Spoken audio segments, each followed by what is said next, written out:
3 años de prisión y a pagar $40 millones junto a los propietarios de Diario El Universo por haber escrito un artículo de opinión. No a las mentiras. Ocurrió durante el gobierno de quienes hoy incluso dicen que ellos nunca persiguieron de manera sistemática a nadie. Pero lo hicieron. Y por eso Emilio Palacio se fue del país, se fue a los Estados Unidos, donde ha permanecido por casi 11 años. Hoy con una sentencia favorable de la Corte Interamericana de Derechos Humanos que encontró culpable al Estado ecuatoriano de violentar varios de sus derechos, Emilio decidió volver al país. Y está aquí con nosotros. Buenos días, bienvenido a Contacto Directo. Buenos días, Lenín, qué gusto estar contigo. Regresas al país, Emilio, y te encuentras con un conflicto político protagonizado por la Asamblea Nacional, uno más. Tradicionalmente la función legislativa es un espacio de discrepancias, pero siempre se mantuvo un nivel interesante en la discusión, en el debate. Y claro, no podemos ni comparar la prestancia de diputados como Carlos Julio Arosemena, Otto Arosemena, Jaime Hurtado González, Assad Bucarán, entre muchos otros con los que tenemos en estos momentos. Y antes de entrar en materia, sí quisiera tener tu lectura, Emilio, sobre por qué la función legislativa se ha degradado en el país de esta manera. Antes, los legisladores con respeto eran reconocidos como padres de la patria. Ahora el término más parece un apodo o a lo sumo una ironía. Bueno, Lenín, primero te quiero rogar que me des un minuto para rendir homenaje, ante todo, a la memoria de Alfredo Pinargote, un extraordinario periodista, un gran amigo que fue compañero de lucha durante todos estos años y al que siempre recordaremos. Me parece a mí que en la política ecuatoriana en general encuentro un problema que creo que muy pocas veces se había visto antes, que es la pérdida de figuras políticas que tengan algo de convocatoria, algo de credibilidad.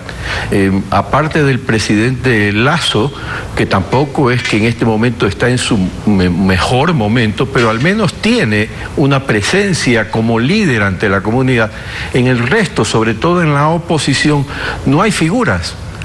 Todo lo que hace la oposición en contra del gobierno se tropieza con un obstáculo, que no hay una figura dentro de esa oposición que capitalice lo que ellos están haciendo. De tal manera que lo único que están logrando con toda esa oposición es provocar un desorden, un caos que podría terminar desembocando en un caos absoluto. Y me da la impresión de que algunos asambleístas eso es lo que quieren, porque como no son figuras, como nadie sabe quiénes son, como no tienen convocatoria, solo entonces podrán empuñar un pedazo de la torta. En Río Revuelto, ahí es donde pueden ellos lograr algo, ¿no? Entonces Emilio, me parece que ese es el objetivo, porque no entiendo por qué no votaron por la ley. Las explicaciones que se han dado no dicen nada. Emilio, el presidente denuncia que asambleístas le han pedido plata en efectivo, hospitales, empresas públicas, que les perdonen los pagos de los impuestos a cambio de respaldar la ley. ¿Tiene la obligación el jefe de Estado de demostrar esos señalamientos y denunciar a los involucrados en esos actos de corrupción o queda simplemente allí en el enunciado? Bueno, yo creo que en el debate político se dicen muchas cosas y los funcionarios públicos, los líderes políticos deben acostumbrarse a que eso ocurra. Eso de enojarse como hacen algunos, amenazar con una demanda, me parece a mí que no cabe. Lo que tienen que hacer simplemente es decir, no, yo voté en contra de la ley, no porque me negaron lo que yo estaba pidiendo, sino por este punto y este punto, no con generalidades, con aspectos precisos. Por ejemplo, escucho que repiten una y otra vez que es una ley privatizadora. Yo he leído hasta donde he podido el proyecto, una vez que fue modificado, y no encuentro por dónde hay ese afán privatizador. Me gustaría que me lo muestren los líderes de la oposición. No, mira, acá en este artículo dice tal cosa, y yo no podía votar por eso. Entonces ahí...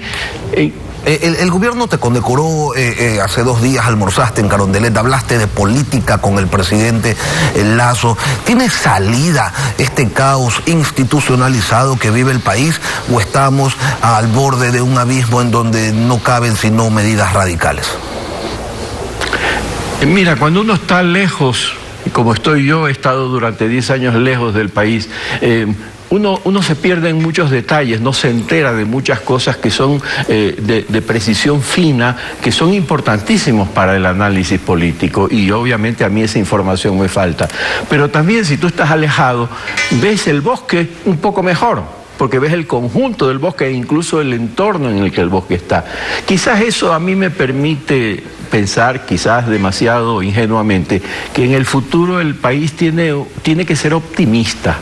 Esto es una crisis muy grave, pero también no olvidemos, agravada por la crisis de la pandemia y agravada por una guerra mundial, porque la guerra de Ucrania no es una guerra entre Ucrania y Rusia, ahí es donde se dan las balas, los cañonazos, pero el efecto económico de la guerra, la destrucción de riqueza y el empobrecimiento de todo el planeta es global. Y el Ecuador está inmerso en eso, no puede separarse. Si además de eso tienes una oposición que, como te repito, no tiene un proyecto, no es que quiere llevar al país en cierta dirección, excepto quizás los agentes subversivos de algunas organizaciones sociales que lo que quieren es provocar el caos, pero políticamente, los líderes políticos no los veo que vayan a ninguna parte. Entonces, esto crea un ambiente de desesperación, de confusión.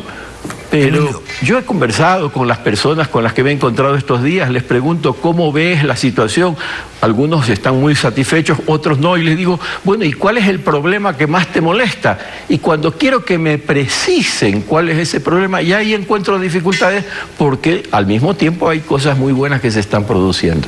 Vamos a otro tema, Emilio. La Corte Interamericana en su sentencia determinó, entre otras cosas, que se te pague una reparación de $300.000 porque se afectaron tus derechos. En su momento nos dijiste que ese valor no te parecía justo. Entonces, ¿qué es lo que vas a hacer? ¿Cuáles van a ser tus siguientes pasos? ¿Ya te pagaron? Bueno, lo primero es eso, ¿no? Lo que me concedieron recibirlo, que no es solamente material. Es material y también está en otros órdenes. Comienzo por lo último. Hay reformas legales que la Corte le ordena, no le pide, no le sugiere, le ordena al Estado ecuatoriano.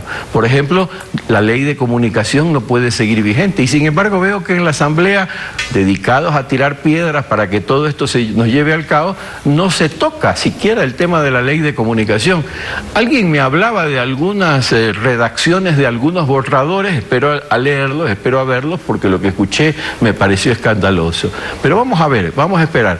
La Corte le ordenó que nos borre de nuestro pasado judicial estas sentencias condenatorias que siguen ahí existiendo. Hasta ayer estaba en el sistema, hasta ayer constaba en el sistema el proceso en contra de Diario El Universo, sus propietarios y contra ti. Y es uno de los motivos por los cuales yo decidí tener cuidado antes de venir, porque si en este momento sale algún señor a demandarme y tengo un juicio, ya tengo un precedente, un antecedente jurídico que le ayudaría a los abogados de esta persona que me demande a sostener su causa. Luego está otras modificaciones en el Código Penal Integral y en otros reglamentos de leyes que tampoco se están tocando, nadie les da importancia. El presidente, he visto que se ha preocupado en el proyecto en que él mandó de tratar de corregir muchos de esos errores, pero hasta ahora no se lo logra. Déjame aclararte que aún así, a pesar de que no se hayan hecho estas modificaciones, yo reconozco que el ambiente de libertad de expresión en el Ecuador no podría ser mejor. Es decir, incluso te diría, estamos escuchando unos excesos en las discusiones y en los debates donde se dice de todo, pero bueno, así es la política. En Estados Unidos, yo recuerdo que a Obama le sacaban la cara de Obama con un cuerpo de serpiente, y a Donald Trump lo sacaban como un bebito desnudo, y bueno, esa es la política, nos guste o no nos guste. Con respecto ya a mis reparaciones. ¿Esos son los únicos incumplimientos a la sentencia de la Corte Interamericana, Emilio, o también hay otros? No, luego vienen las reparaciones. Como yo te decía, Lenin, la Corte hizo una sentencia que en el aspecto jurídico es un triunfo extraordinario para la libertad de expresión. Porque si tú lees el texto, lo que dice en pocas palabras es: ese juicio fue un teatro de títeres, donde el titiritero hizo lo que le dio la gana. Y no hay absolutamente ningún fundamento jurídico ni de lejos para llegar a haber siquiera iniciado ese proceso. Es a Correa le pusieron una cuerda, le ataron una rueda de molino y lo tiraron al mar con esa sentencia. No hay cómo, dentro de 50, 100 años, cuando alguien lea esa sentencia, entenderá qué es lo que pasó perfectamente. Para la historia eso ya está saldado. Emilio, ¿quién tiene que hacer cumplir todo esto? ¿El Consejo de la Judicatura? Perdóname que continúo con el tema de las reparaciones. Brevemente. Pero luego, en el tema de las reparaciones, hay una cosa que no se entiende. Porque si a ti vienen y te patean, te mandan el exilio, te amenazan con matarte, a tus hijos los aterrorizan, a tu esposa le hacen la vida imposible, pierdes tu casa, pierdes tus ahorros, pierdes todo lo que tenías, te destruyen tu proyecto de vida, que eso es lo que me hicieron a mí. Pues, oye, las reparaciones son parte de la justicia. No puede ser simplemente, sabe que usted tiene la razón, pero va preso. No, pues tengo la razón y por tanto tiene que haber una reparación. Y la reparación que ordenó la Corte, que para mí son $300.000, yo le dije a la Corte: ustedes lo que están haciendo es que me están devolviendo la casa que perdí. Ah, muchas gracias. Al menos tendré una casa que ya antes no la tenía. Pero todo el resto, los ahorros, los años perdidos, los automóviles que perdí, la destrucción de mi profesión como periodista. Yo era editor de opinión del diario de mayor circulación en el Ecuador, y eso ya no lo voy a recuperar nunca. Eso ahí quedó. ¿Y eso a qué se debe? Emilio. A que el procurador en el juicio dijo: bueno, sí, este juicio fue una barbaridad. Lo dijo al final, porque al principio intentó otra cosa pero no le salía. Dijo: no, este juicio es una barbaridad. Pero Correa lo perdonó al señor Palacio, y como lo perdonó, no le pasó nada. Emilio. No sufrió nada, y él se fue a Estados Unidos porque quiso. Bien vale recordar los entretelones que ocurrieron, y que no fueron entretelones porque fue público, lo que ocurrió alrededor de este juicio, en donde la Corte Interamericana de Derechos Humanos reconoció que se violaron muchos de tus derechos, y qué bueno que al menos de alguna manera se busque un resarcimiento. Emilio Palacio, ex editor de opinión de Diario El Universo, gracias por acompañarnos hoy aquí en Contacto Directo.